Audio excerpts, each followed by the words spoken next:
মানুষের হৃদয়ে আবেগ আছে, এটা আমরা আগে বুঝতে পারিনি।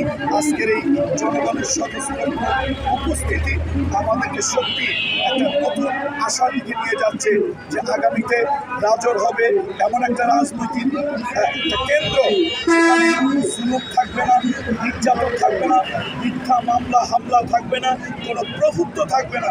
সবাই জনগণ যার যার নিজ নিজ অধিকার নিয়ে এবং প্রত্যেক ধর্মের মানুষ তার তার নিজ নিজ নাগরিক ধর্মীয় অধিকার নিয়ে তারা রাজরে শান্তি, কল্যাণ এবং স্থিতির মাধ্যমে বসবাস করবে।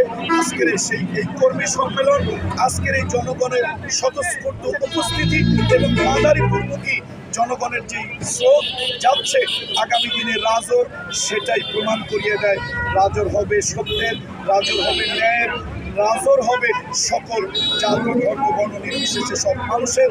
এবং এই দেশে এই এলাকায় ইসলামী আন্দোলনের বীজ বপন হবে, প্রত্যেক ঘরে ঘরে ইসলামী আন্দোলন পৌঁছে যাবে, এটা আমরা প্রত্যাশা করছি। দেখা হবে ময়দানে। আসসালামু আলাইকুম।